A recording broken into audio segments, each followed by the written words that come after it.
Everything you have been told about freedom is a carefully constructed lie. Right now, at this exact moment, you believe you are making choices. You believe you decided to watch this video. You believe you control your attention, your impulses, your future. Your entire experience of life has convinced you that you are the author of your own story. But here is the truth that neuroscience has proven beyond any reasonable doubt. You are not free. You are a biological machine responding to stimuli that were programmed into your nervous system millions of years before you were born. You are a slave to systems you cannot see, controlled by mechanisms you do not understand, and the most terrifying part is that your brain has evolved specifically to hide this fact from you. The illusion of control is not a bug in your system, it is a feature. It keeps you alive, but it also keeps you trapped. Let me show you something that will make you uncomfortable. In the last hour, you have made dozens of decisions. What to wear, what to eat, whether to check your phone, whether to keep watching this video. You experienced each of these as conscious choices. But Stanford neurobiologist Robert Sapolsky has spent 4 decades proving that every single one of these decisions was determined by factors completely outside your conscious control.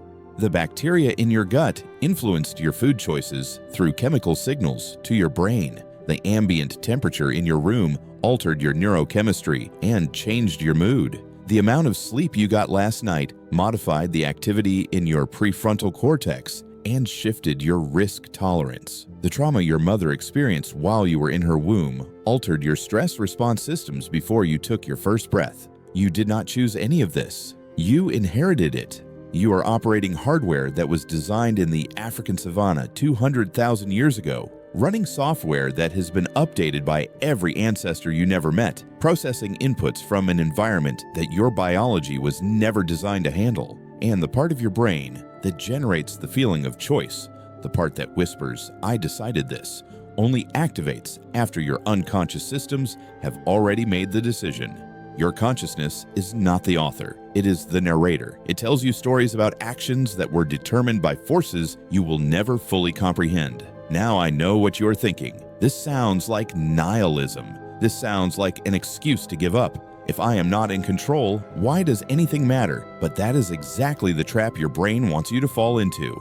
Because as long as you believe in the fairy tale of free will, you will keep blaming yourself for biological responses. You will keep treating chemical imbalances like moral failures. You will keep thinking that your inability to focus, to resist, to change is a character flaw instead of what it actually is. A mismatch between your evolutionary programming and your current environment. Understanding that you are a slave is not the end of your agency. It is the beginning. Because once you stop fighting the fantasy of control, you can start working with the machinery you actually have. Let me take you back 200,000 years. You are standing in the East African savanna. Your entire nervous system, every circuit in your brain, every hormone in your bloodstream has one single purpose: keep you alive long enough to reproduce. Your dopamine system evolved to make you chase food, sex, and social status because those were the only things that mattered for genetic survival. Your amygdala evolved to be hypervigilant for threats because the cost of missing a predator was death. Your stress response evolved to flood your system with cortisol at the first sign of danger because hesitation meant being eaten.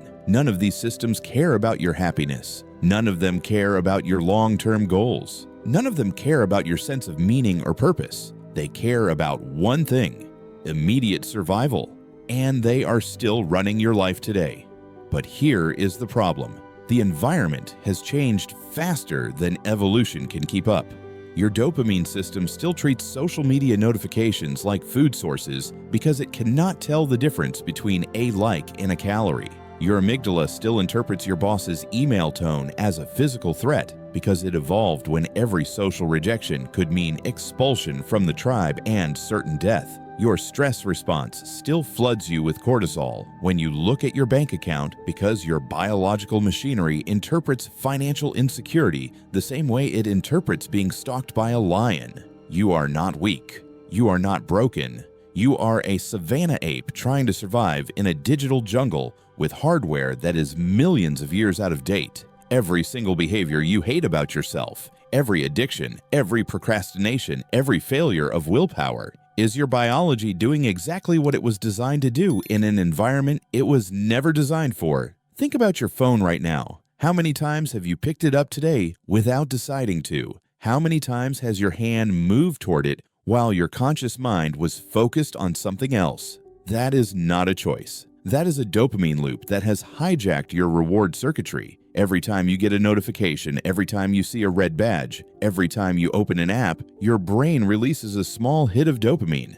Not because you are getting something valuable, but because your biological machinery evolved to reward information-seeking behavior. In the savannah, the individual who constantly scanned the environment for new information, who noticed the rustling in the grass, who paid attention to changes in the social hierarchy, was more likely to survive. So evolution wired curiosity directly into your reward system. It made information feel good. But now you live in an environment where information is infinite and engineered to be addictive. Every tech company in Silicon Valley employs neuroscientists and behavioral psychologists whose entire job is to exploit your dopamine circuitry. They have spent billions of dollars learning exactly how to hijack your attention. And you think you are choosing to check your phone. You are not choosing. You are responding to stimuli that have been optimized over millions of interactions to trigger your biological machinery. But the slavery goes deeper than your phone. Let me show you how your stress response is destroying you from the inside. Right now, at this exact moment, your body is in one of two states, growth or protection. When your nervous system feels safe, your body invests energy in repair, regeneration, learning, and long-term health.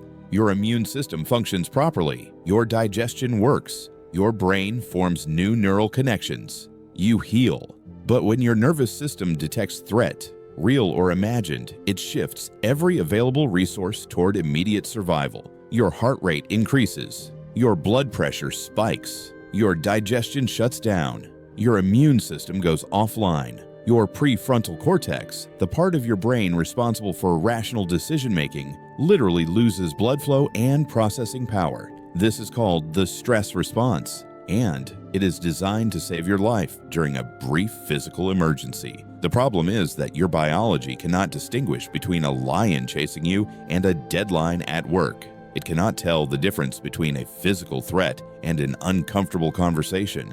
It cannot separate an actual emergency from your chronic anxiety about money, status, health, or relationships. So your stress response, which evolved to activate for minutes at a time during life or death situations, is now running for hours, days, months, years, and it is killing you. Chronic stress is not just unpleasant, it is biologically toxic. When cortisol floods your system day after day, it damages the hippocampus, the part of your brain responsible for memory formation. It shrinks the prefrontal cortex and reduces your capacity for rational thought. It increases inflammation throughout your entire body. It disrupts your sleep architecture and prevents deep restorative sleep.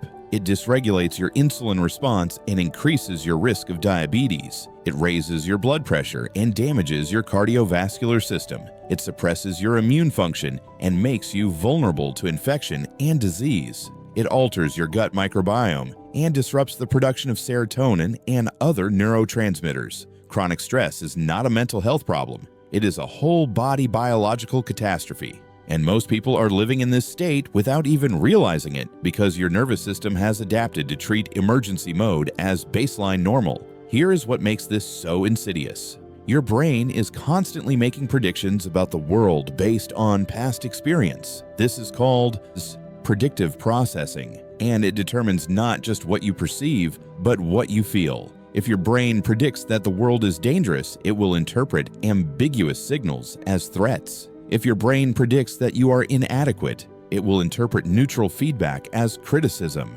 If your brain predicts that you will fail, it will generate the anxiety and self-doubt that make failure more likely. These predictions happen below the level of consciousness. They are generated by networks in your brain that were shaped by every experience you have ever had, especially the ones you do not remember, the emotional climate of your childhood home, the attachment patterns you formed with your primary caregivers, the moments of shame or rejection that you cannot consciously recall, but that left permanent marks on your neural architecture. You are not choosing your emotional responses.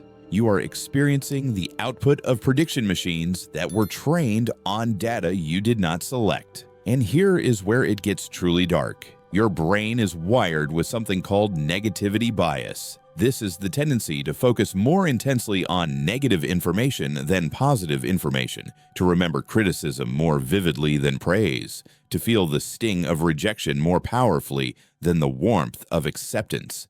This is not a personality flaw. This is evolutionary programming. In the savannah, the individual who remembered where the predators were had a survival advantage over the individual who remembered where the pretty flowers grew. The cost of ignoring a threat was death. The cost of ignoring an opportunity was just a missed meal. So evolution engineered your brain to be hyper-vigilant for danger, to scan constantly for what is wrong, to assume the worst. This kept your ancestors alive, but it makes you miserable because now you live in an environment where actual physical threats are rare, but your negativity bias is still running at full power. So you catastrophize, you ruminate, you replay your mistakes over and over. You see rejection where none exists. You interpret ambiguity as danger. And your brain tells you this is reality when it is actually just biology. Let me pause here for a second and ask you a question that maybe no one has ever asked you. What is the worst part of living with this internal struggle? Not what you tell people, but the part you carry in silence. I want you to know something. What you are feeling is more common than you imagine. Thousands of people are watching this video right now, carrying exactly the same weight. If you have the courage, leave a comment telling me what is the hardest part for you. Your honesty might make someone else feel less alone today. Now let me continue showing you how to break this pattern. So if you are a biological machine, if your choices are determined by forces outside your control, if your brain is lying to you about reality, then what do? Most people hear this and feel paralyzed. But paralysis is just another biological response. It is learned helplessness, and it is based on a fundamental misunderstanding of what determinism actually means. Yes, you are a slave to your biology, but you are not a passive slave. You are a slave with tools, and the most powerful tool you have is this: the ability to change the inputs that determine the outputs. You cannot choose your neurochemistry directly, but you can choose the behaviors that shape your neurochemistry. You cannot rewire your amygdala through willpower alone, but you can expose yourself to experiences that gradually retrain your threat detection systems. You cannot think your way out of chronic stress, but you can build practices that signal safety to your nervous system and shift you out of protection mode and into growth mode. This is not self-improvement. This is biological engineering, and it works. Let me give you the protocol. This is not a suggestion. This is not a motivational speech. This is maintenance for a machine that is slowly destroying itself. First, you need to understand the mechanics of stress. Your nervous system has two branches: the sympathetic nervous system, which activates your fight or flight response, and the parasympathetic nervous system, which activates your rest and digest response. Most people spend the majority of their waking hours in sympathetic dominance. They wake up to an alarm that jolts their system into fight or flight. They check their phone and flood their brain with information that triggers their threat detection.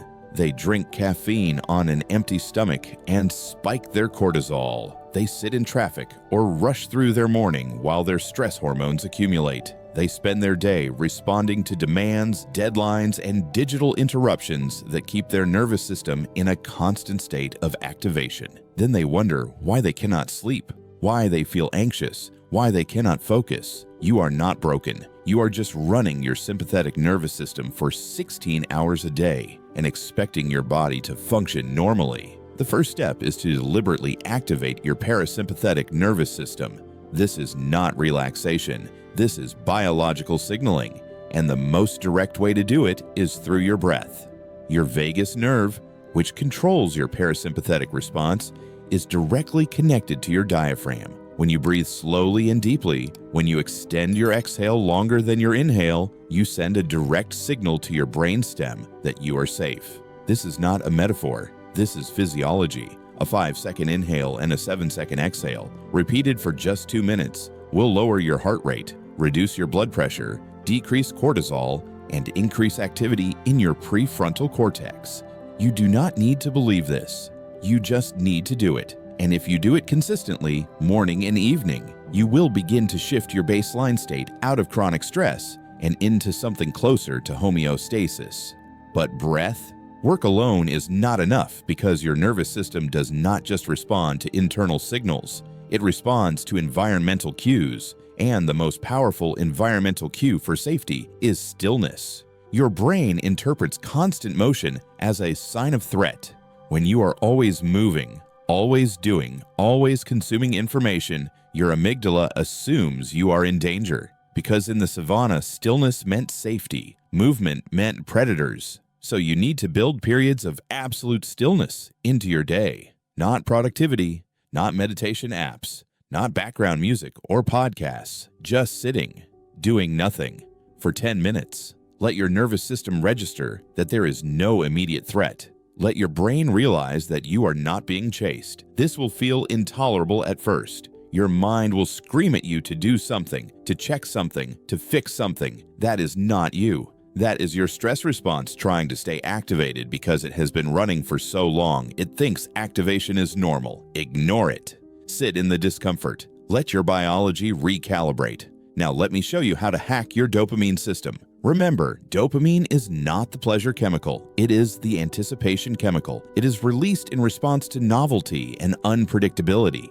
This is why your phone is so addictive. Every notification is a small, unpredictable reward. Every scroll is a potential hit of novelty. Your brain releases dopamine in anticipation of something interesting, and that anticipation feels good. So you keep seeking. But here is what most people do not understand. Chronic dopamine stimulation leads to dopamine receptor downregulation. Your brain adapts to constant stimulation by becoming less sensitive to dopamine. This means you need more and more stimulation to feel the same level of reward. This is the neurochemical basis of addiction. And most people are addicted to their phones without realizing it. So you need to do a dopamine reset. This is not fun, but it works. 1 day a week, eliminate all high dopamine activities. No phone, no internet, no social media, no video games, no pornography, no junk food, no caffeine,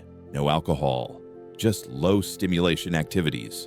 Walking, reading physical books, cooking simple meals, sitting outside. Your brain will hate this. You will feel bored, restless, anxious. That is withdrawal. That is your dopamine system recalibrating. And after just 1 day of low stimulation, normal activities will feel rewarding again. Your baseline sensitivity will increase, and you will notice something strange. The things you thought were boring will start to feel interesting. Conversations will feel engaging. Nature will feel beautiful. Stillness will feel peaceful.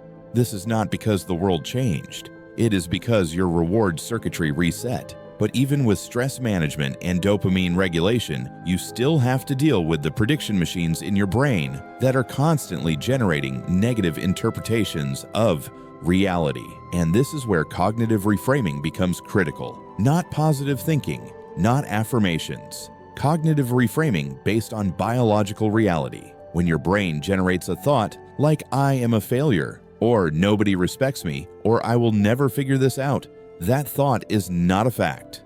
It is a prediction generated by networks in your brain that are biased toward negativity and trained on outdated data. You do not have to believe it. You do not have to argue with it. You just have to recognize it as a biological process. Seneca, the Stoic philosopher, wrote this 2,000 years ago. We suffer more in imagination than in reality. He did not have access to neuroscience, but he understood the fundamental truth. Most of your suffering is not caused by external events. It is caused by your brain's interpretation of those events, and you can change the interpretation. Here is the protocol. When you notice a negative thought, do not try to suppress it. Suppression does not work. Instead, label it. Say to yourself, my brain is generating a threat prediction, or my negativity bias is activating, or my stress response is interpreting this as danger. This simple act of labeling shifts activity from your amygdala to your prefrontal cortex. It moves you from emotional reactivity to cognitive processing. and then ask yourself one question. What is the evidence? Not what does it feel like. What is the actual evidence? Your brain will resist this. It will insist that your feelings are evidence. They are not. Feelings are neurochemical events. Evidence is observable reality. And when you train yourself to separate the two, you begin to see how much of your suffering is self-generated. This does not make the pain less real, but it makes it less sticky. It gives you space between the stimulus and the response.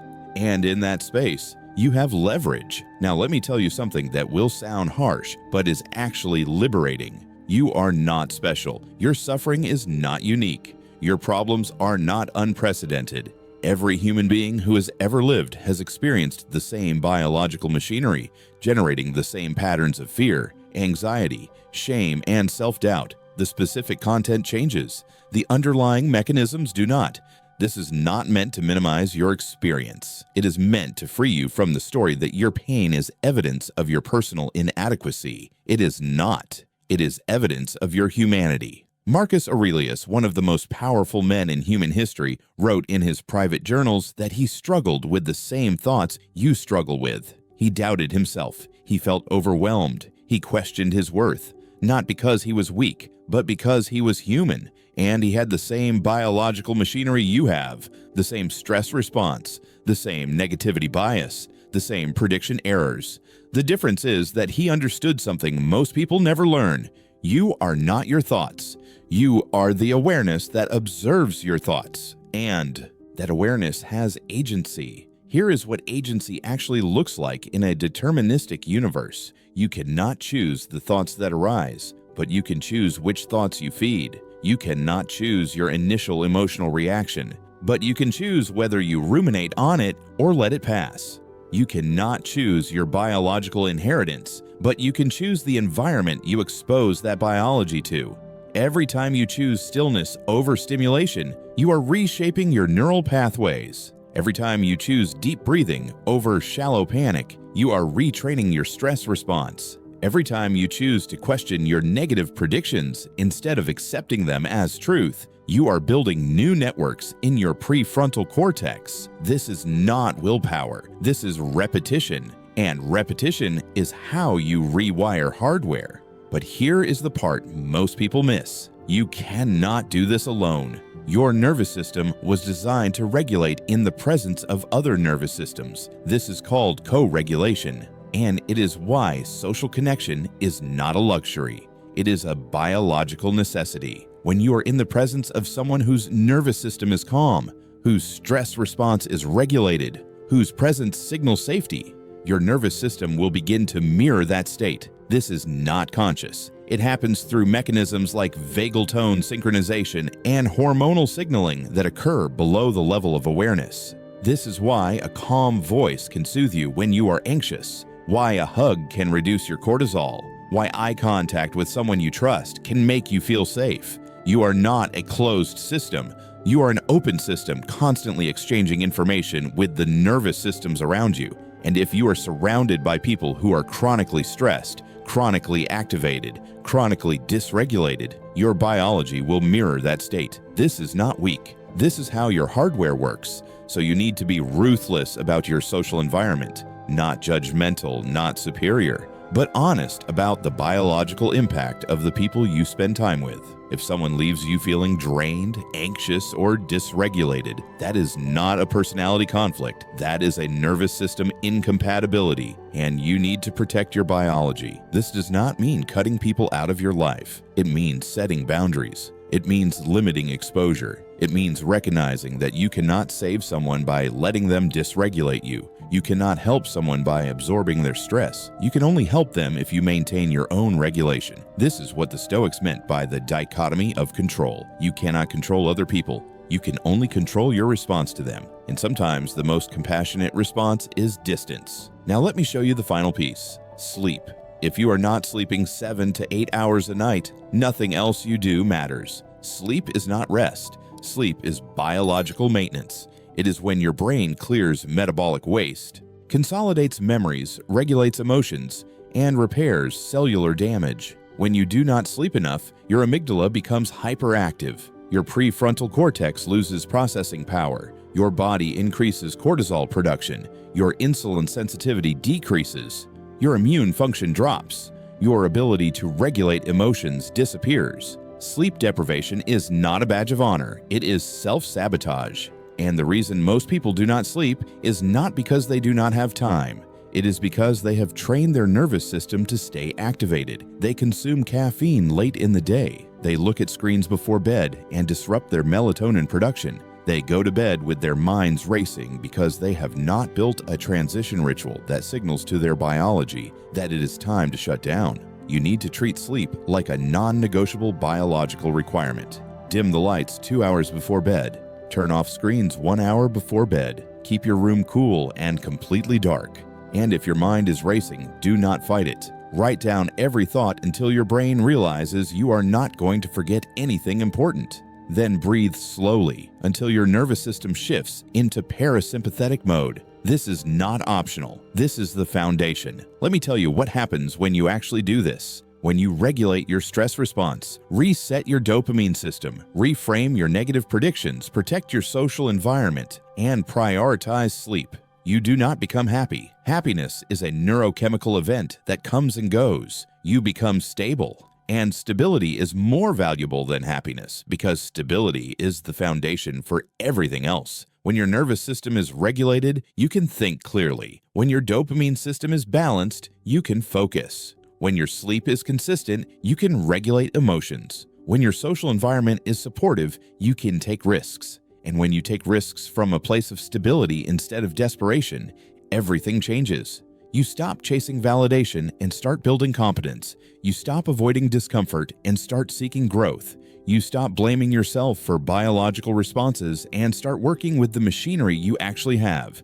This is not self-improvement. This is self-maintenance. And maintenance is what keeps machines running. But here is the truth that no one wants to hear. Even if you do everything right, you will still suffer. You will still experience anxiety, sadness, frustration, and pain because you are a biological organism in an unpredictable environment. And your nervous system is designed to generate discomfort as a signal that something needs attention. The goal is not to eliminate suffering. The goal is to change your relationship to it. To stop treating discomfort as evidence of failure and start treating it as information. To stop asking, why is this happening to me? And start asking, what is this showing me about my biology or my environment or my predictions? This shift in framing does not make the pain go away, but it makes it workable, and workable is enough. Seneca wrote this in one of his letters.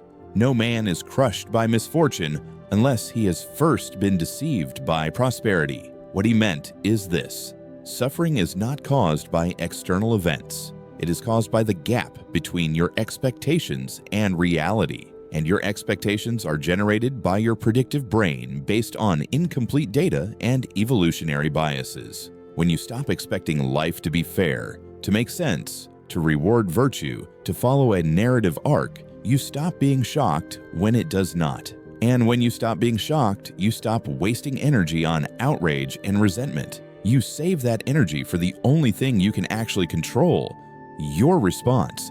This is not cynicism. This is realism. And realism is the only foundation for effective action. Let me tell you what this looks like in practice. You wake up tomorrow morning and your first impulse is to grab your phone. But now you understand that this is not a choice. This is your dopamine circuitry looking for a hit of novelty. So you do not judge yourself. You do not feel guilty. You simply recognize the impulse as a biological event and you choose a different input. You get out of bed. You go outside. You expose your eyes to morning sunlight for 10 minutes. This signals to your suprachiasmatic nucleus that it is daytime and begins the process of regulating your circadian rhythm. This is not willpower. This is intervention at the level of biology. Then you sit in stillness for 10 minutes. No phone, no stimulation, just sitting. Your nervous system protests. Your mind generates 1,000 reasons why you should be doing something productive. But you recognize this as your stress response trying to stay activated. You breathe. 5 seconds in, 7 seconds out. Your heart rate drops. Your prefrontal cortex comes online. Your amygdala quiets. This is not meditation. This is nervous system regulation. And you have just shifted your baseline state before your day has even begun. Throughout the day, you notice negative thoughts arising. I am falling behind. I am not good enough. I will never figure this out. But now you recognize these as predictions generated by your negativity bias. You label them. My brain is catastrophizing. My threat detection is overactive. And you ask for evidence. What is actually happening right now? Not what might happen, not what could go wrong. What is actually happening? And usually the answer is this. You are sitting in a chair. You are breathing. You are safe. The crisis is in your prediction, not in your reality. This does not eliminate the thought, but it creates space around it. And in that space, you have the ability to choose your response instead of being controlled by your reactivity. When someone triggers you, when you feel that surge of anger or defensiveness or shame, you recognize it as a nervous system response.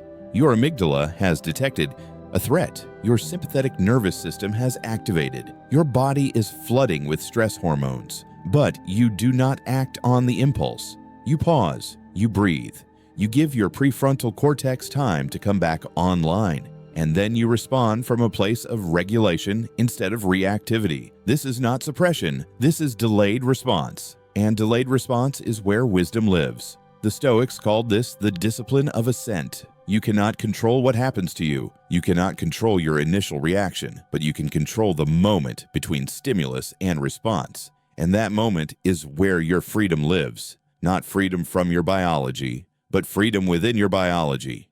You protect your sleep like it is sacred because you understand that everything else depends on it. You do not negotiate with your bedtime. You do not scroll before bed. You do not consume caffeine after noon. You treat your circadian rhythm like the biological clock it is, and you align your behavior with it. And when you wake up after 8 hours of deep restorative sleep, your amygdala is regulated. Your prefrontal cortex is functional. Your body has cleared metabolic waste. Your emotions are manageable. You are not a different person. You are the same biological machine, but the machine is maintained, and a maintained machine performs differently than a broken one. You curate your social environment with the same ruthlessness you would use to curate your physical environment. You do not spend time with people who dysregulate you just because you feel obligated. You do not absorb other people's stress just because you want to help. You recognize that you cannot pour from an empty cup. You cannot regulate someone else if you are dysregulated, so you protect your nervous system first.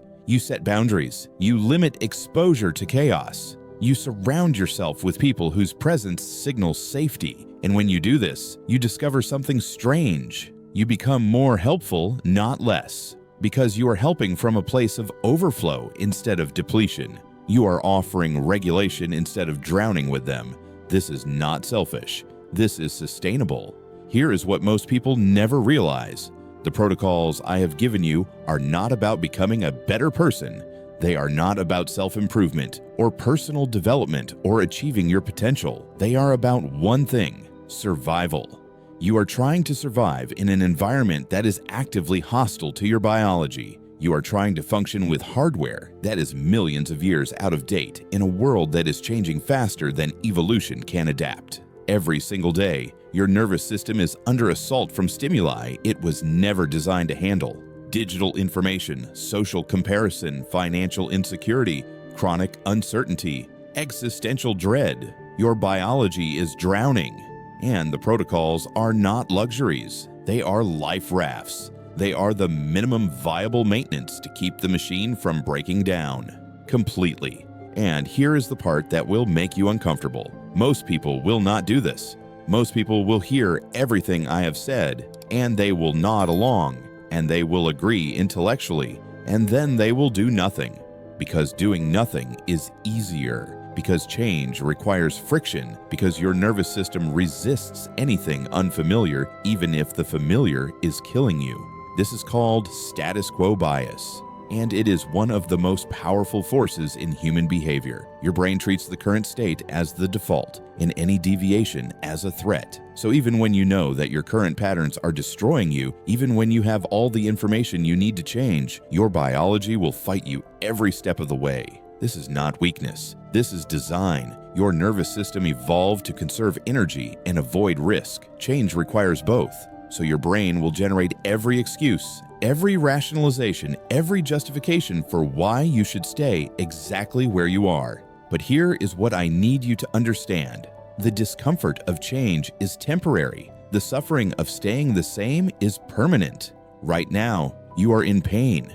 You are anxious, stressed, overwhelmed, dysregulated, and your brain is telling you that this is just how life is, that everyone feels this way, that you just need to push through. But that is a lie. This is not how life has to be. This is how life is when you are running a biological machine with no maintenance. And the longer you run it this way, the more damage you accumulate. The more your stress response stays activated, the more your dopamine receptors downregulate, the more your negative predictions reinforce themselves. You are not maintaining a stable bad state. You are in a slow motion collapse. And every day you do nothing, you get worse. So the question is not whether you will change. The question is whether you will change now, when you still have the capacity to intervene, or whether you will wait until your biology forces change on you through breakdown, burnout, or disease. Because one way or another, your body will demand maintenance, and it is far easier to provide maintenance voluntarily than to undergo forced repair. This is not a threat. This is biology. Your nervous system cannot run in emergency mode forever. Eventually, something breaks. And when it breaks, the recovery is longer, harder, and more painful than the prevention would have been. So here is what I want you to do. Not tomorrow, not next week, today, right now. Choose one protocol, just one. Maybe it is 2 minutes of breath work in the morning. Maybe it is 10 minutes of stillness. Maybe it is turning off your phone 1 hour before bed. It does not matter which one.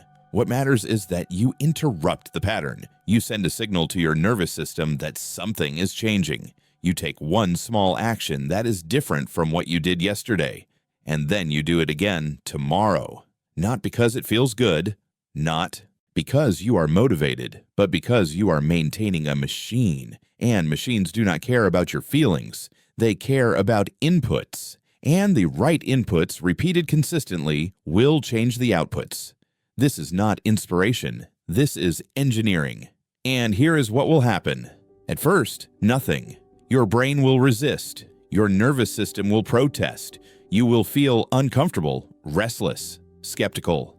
This is normal. This is your biology fighting to maintain the status quo. But if you persist, if you keep providing the input, even when you do not see the output, something will shift. Slowly, imperceptibly, your baseline state will begin to change. Your nervous system will spend a little less time in sympathetic activation. Your amygdala will be slightly less reactive. Your prefrontal cortex will have a little more processing power. You will not notice it day to day, but you will notice it week to week, month to month.